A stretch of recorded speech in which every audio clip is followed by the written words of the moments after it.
ধরুন আমি এখানে ডাইরেক্টলি গুগল ওপেন করলাম, এখান থেকে কোয়ান্টসাপ ওপেন করলাম। এখানে দেখুন সিনাপসিসে ক্লিক করে আপনারা এছাড়া আদার্স অনেক সাইট রয়েছে, সেখান থেকে আপনারা চেক করতে পারেন। দেখুন খোলার পরে দেখুন এখানে দেখতে পাচ্ছেন জিএনএফসি স্টকটি চলছে। Hello, this is Ronald, the Chief Strategist and Mentor of Orbitage School of Day Traders Private Limited, having experience for more than 10 years in the market. আপনি মার্কেটে অনেক দিন ট্রেড করছেন, অপশন ট্রেডিং নিশ্চয়ই ভীষণভাবে করেন, এবং তার থেকে বড় কথা কোনো স্টক বা ইন্ডেক্সের ট্রেন্ড বোঝার চেষ্টা করেন যে বুলিশ ট্রেন্ডে রয়েছে নাকি বিয়ারিশ ট্রেন্ডে রয়েছে। তার মানে নিশ্চিতভাবে আপনারা ওপেন ইন্টারেস্ট নিয়ে খুবই আগ্রহী, মার্কেটের ওপেন ইন্টারেস্ট নিয়ে আপনারা বারবার ইন্টারেস্ট দেখিয়েছেন, এবং তার সাথে সাথে পিসিআর বা পুট কল রেশিও কথাটা অনেকবার শুনেছেন এবং বোঝার চেষ্টা করেছেন অ্যাকচুয়ালি পিসিআরটা কী। যদি আপনাদের ওপেন ইন্টারেস্ট এবং পিসিআর ইন্টারেস্ট থাকে তাহলে এই ভিডিওটা আপনার জন্য। দেখুন আপনারা যদি নিফটি বা ব্যাঙ্ক নিফটি বা কোনো স্টকের যদি আপনারা ট্রেন্ড বুঝতে চান তাহলে ওপেন ইন্টারেস্ট অত্যন্ত গুরুত্বপূর্ণ ভূমিকা পালন করে। কীভাবে পালন করে? ধরুন ওপেন ইন্টারেস্ট আমরা একটু বোঝার চেষ্টা করি অ্যাকচুয়ালি ওপেন ইন্টারেস্টটা কী। ধরুন শেয়ার বাজারে নিফটি টোটাল আজকে ট্রেড হয়েছে 50,000। টোটাল ট্রেড মানে টোটাল ট্রেডেড ভলিউম বলছি, মানে বাই সেল সব কিছু করে 50,000 ট্রেড করা হয়েছে। এরপরে 10,000 ট্রেড এমন রয়েছে কল বা পুট অপশানে বা ফিউচার সেলিং বা বাইং অপশানে 10,000 পজিশন রয়েছে যেটা এখনও পর্যন্ত ওপেন রয়েছে। যদি কেউ কল বাই করে থাকে তাহলে সেটা পুরোপুরি ওপেন রয়েছে, যদি কেউ পুট বাই করে থাকে তাহলে সেটা পুরোপুরি ওপেন রয়েছে, মানে এখনও পর্যন্ত সেই পজিশন ট্রেডার ক্লোজ করেননি। তাহলে যে পজিশনটা ওপেন রয়েছে সেটা হচ্ছে ওপেন ইন্টারেস্ট। তারপরে যেগুলো ট্রেড হয়ে গেছে সেগুলো কিন্তু ট্রেডেড ভলিউম। আপনারা অনেক সময় ভলিউম দেখে প্রাইসের অ্যাকশান বোঝার চেষ্টা করেন যে ভলিউম যদি বাড়ে তাহলে প্রাইস যদি বাড়ে তাহলে স্টকে মুভমেন্ট আসছে। কতটা পার্সিয়ালি ট্রু, কতটা কিন্তু পুরোপুরি ট্রু নয়।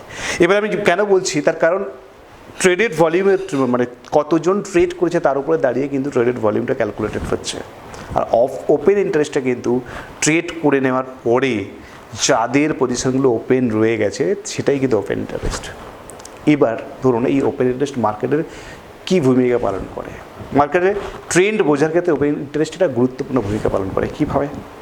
ধরুন আপনি নিফটির কথা ভাবছেন বা ধরুন একটা রিলায়েন্স একটা স্টকের কথা ভাবছেন, ধরুন স্টকের বা ফিউচারের প্রাইস বাড়ছে, তার সাথে সাথে আপনি দেখতে পাচ্ছেন যে ওপেন ইন্টারেস্টও বাড়ছে, তাহলে আপনাকে বুঝতে হবে যে বুলিশ ট্রেন্ড রয়েছে। কারণ প্রাইস যদি বাড়ে, ওপেন ইন্টারেস্ট যদি বাড়ে তাহলে নিশ্চিতভাবে বুলিশ ট্রেন্ড রয়েছে। আমি একটু পরে স্ক্রিনে আপনাদেরকে দেখাবো কীভাবে আপনারা ওপেন ইন্টারেস্ট চেক করবেন। এবার ধরুন প্রাইস বাড়ছে অথচ ওপেন ইন্টারেস্ট বাড়ছে না, তাহলে আপনাকে বুঝতে হবে যে শর্ট কাভারিং হচ্ছে, মানে যারা শর্ট করে রেখেছিল পজিশনে তারা ট্র্যাপ হয়ে গেছে, তারা কিন্তু কুইকলি তাদের স্কোয়ার আপ করছে পজিশন, যে কারণে ওপেন ইন্টারেস্ট ইনক্রিজ হচ্ছে না কিন্তু প্রাইস বেড়ে যাচ্ছে। কিন্তু এমনও পজিশন হতে পারে যে প্রাইসও কমছে ওপেন ইন্টারেস্টও কমছে, তাহলে সেই সিচুয়েশানে কী বুঝবেন? যদি প্রাইসও কমে ওপেন ইন্টারেস্টও কমে তাহলে আপনাকে বুঝে নিতে হবে যে লং আনওয়াইন্ডিং হচ্ছে, মানে যারা এতদিন বুলিংস পজিশন ক্রিয়েট করেছিলেন তারা কিন্তু এই মুহূর্তে আর বুলিশ নেই, তারা কিন্তু সবাই মার্কেটে কিছু একটা অ্যাজাম্পশন করে কিন্তু সবাই লং আনওয়াইন্ডিং করছে, মানে তাদের লং পজিশনগুলোকে কাট করার চেষ্টা করছে। আর একটা সিনারিও হতে পারে, ধরুন প্রাইসের দাম কমছে, কন্টিনিউ প্রাইস ডিক্লাইন করছে কিন্তু ওপেন ইন্টারেস্ট বাড়ছে, তাহলে বুঝতে হবে বিয়ারিশ সিগন্যাল জেনারেট হয়েছে, মানে যে কোনো মুহূর্তে মার্কেট কিন্তু নিচের দিকে পড়ে যেতে পারে, বা মার্কেট যে নিচের দিকে যাচ্ছে সেটা কিন্তু অরিজিনালি ওপেন ইন্টারেস্ট ক্রিয়েট হওয়ার পরে যাচ্ছে, তার মানে বিয়ারিশ সিগন্যালটা আরও বেশি জোরদার হতে পারে। আশা করি চারটে ট্রেন্ড বোঝার ক্ষেত্রে এই ওপেন ইন্টারেস্ট আপনাদেরকে সহযোগিতা করতে পারে। তবে আমি সবশেষে বারবার করে প্রত্যেকটা ভিডিওতে যেমন বলেছি আজও বলবো, এইটার অ্যাকুরেসি কিন্তু 60 to 65%, মানে ওপেন ইন্টারেস্টের উপর ভ্যালু করে বা আপনি ডিপেন্ড করে কমপ্লিট ট্রেড করবেন না। ট্রেড করার একটা প্রাইমারি কন্ডিশন হচ্ছে দুটো সিস্টেম যদি আপনাকে ম্যাচ না করে, মানে আপনি ওপেন ইন্টারেস্ট দেখলেন তার সাথে সাথে যদি চার্ট দেখেন, দুটো যদি অ্যাটলিস্ট ম্যাচ না করে তাহলে কোনোভাবে ট্রেডিং ডিসিশন নেবেন না। ট্রেডিং ডিসিশন নিতে গেলে মিনিমাম দুটো ক্রাইটেরিয়া ফুলফিল হতে হবে। এবার আসছি আমি পিসিআরটা, তাহলে পিসিআর মানে শর্ট ফর্ম আমি বুঝতে পারছেন, মানে পুট কল রেশিও, কতগুলো কল এবং পুট ট্রেডেড হয়েছে তার রেশিওর উপর ডিপেন্ড করে পিসিআর তৈরি হয়। কীভাবে পিসিআরটা তৈরি হয়? ধরুন পুট পজিশন রয়েছে ওপেন, এটা অ্যাকচুয়ালি ওপেন মানে ভলিউমের উপরে ডিপেন্ড করেও হতে পারে বা ওপেন ইন্টারেস্টের উপরেও ডিপেন্ড করেও কিন্তু পিসিআর ক্যালকুলেট করা যেতে পারে। আমি ধরুন ওপেন ইন্টারেস্টের কথাই বলছি, ধরুন 8,000 ওপেন ইন্টারেস্ট রয়েছে পুটের ওপর, মানে পুটে 8,000 ওপেন ইন্টারেস্ট ওপেন পজিশন রয়েছে, আর কলে ধরুন 12,000 ওপেন পজিশন পড়ে রয়েছে। তাহলে আমি পিসিআরটা বের করবো কী করে? মানে 8,000কে 12,000 দিয়ে ভাগ করলে যেটা দাঁড়াবে, ডিভাইড করলে যেটা দাঁড়াবে সেটা হচ্ছে তার পিসিআর। মোটামুটি 0.67 পর্যন্ত হচ্ছে। আপনি যদি ভাগ করে দেখেন 1-এর থেকে কম, তাহলে সাধারণত শেয়ার বাজারের ভাষায় বলা হয় যদি পিসিআর 1-এর থেকে কম থাকে তাহলে বুঝতে হবে যে যারা কল পজিশনে রয়েছেন তারা সবাই কল সেল করেছেন, তার মানে মার্কেটকে তারা উপরে যেতে দেবে না, মার্কেটের বিয়ারিশ কন্ডিশন রয়েছে।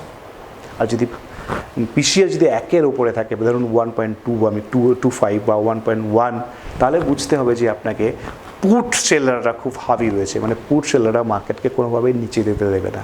তার মানে পিসিআর যদি 1-এর নিচে থাকে তাহলে মার্কেট বিয়ারিশ, পিসিআর যদি মার্কেটের উপরে 1-এর উপরে থাকে তাহলে মার্কেট বুলিশ ট্রেন্ড রয়েছে। এবার আপনি ট্রেড অ্যাকচুয়ালি কীভাবে করবেন, বাস্তবে এক্সিকিউট কীভাবে করবেন, চলুন আমরা একটু বোঝার চেষ্টা করি, আপনাদের একটু স্ক্রিনে আমরা নিয়ে যাই।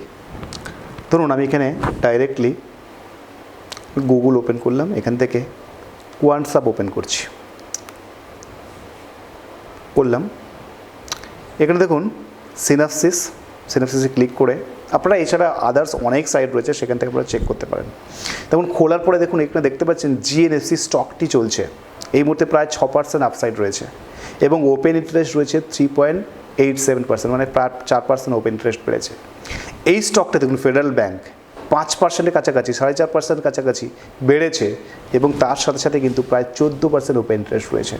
তার মানে প্রাইস বাড়ার সাথে সাথে যে ওপেন ইন্টারেস্টটা বেড়েছে, তার মানে অ্যাকচুয়ালি ট্রেডারদের আগ্রহ কিন্তু অনেক বেশি তৈরি হয়েছে, বুলিশ ট্রেন্ড যে কারণে জারি রয়েছে। কিন্তু আপনি কখনোই ট্রেড করার সময় শুধুমাত্র ওপেন ইন্টারেস্ট বাড়ছে এবং প্রাইস বাড়ছে সেটা দেখে কিন্তু ঝাঁপিয়ে পড়বেন না, অবশ্যই এর জন্য চার্টে রেফারেন্স দেবেন। তার কারণ দুটো মিনিমাম ক্রাইটেরিয়া যদি ম্যাচ না করে তাহলে কিন্তু কখনোই ট্রেড করা যায় না। ধরুন আমরা যদি এখানে চার্টে ক্লিক করে দেখি তাহলে আমরা একটু বোঝার চেষ্টা করব অ্যাকচুয়ালি কী কন্ডিশন হচ্ছে ফেডারেল ব্যাংকে।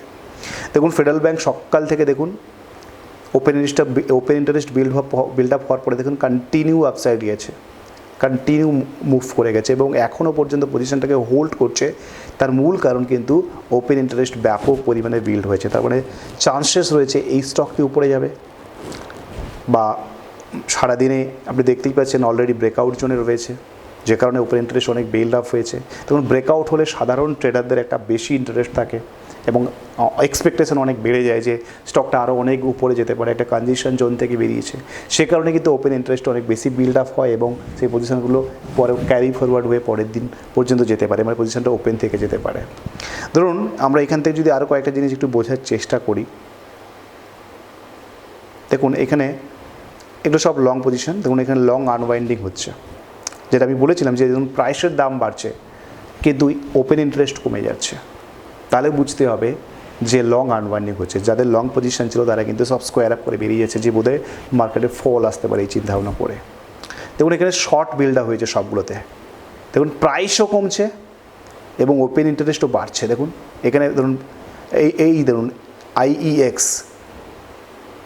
-0.07% রয়েছে এবং ওপেন ইন্টারেস্ট কিন্তু বেড়েছে প্রায় 1%-এর কাছাকাছি।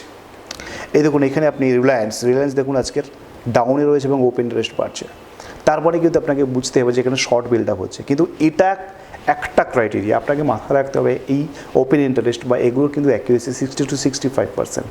এটার উপর ডিপেন্ড করে কিন্তু কখনোই শুধুমাত্র ট্রেড করা যাবে না, এর সাথে সাথে কিন্তু আপনাকে চার্ট ম্যাচ করাতে হবে। দুটো যদি ক্রাইটেরিয়া অ্যাটলিস্ট ম্যাচ করে তাহলে আপনি আপনার টেম্পোরারি ট্রেডিং ডিসিশন নিতে পারেন, মানে একদিন দুদিনের জন্য একটা ট্রেডিং ডিসিশন নিতে পারেন। অবশ্য হাই অ্যাকিউরেসি যদি রাখতে হয়, যদি 85% 90% কাছাকাছি যদি অ্যাকিউরেসি রাখতে হয় তাহলে কিন্তু আপনার শুধুমাত্র এই ওপেন ইন্টারেস্ট বা চার্ট দিয়ে কিন্তু হবে না, তার জন্য কিন্তু অ্যাডভান্স লেভেল অফ টেকনিক্যাল অ্যানালাইসিসের নলেজ থাকা দরকার।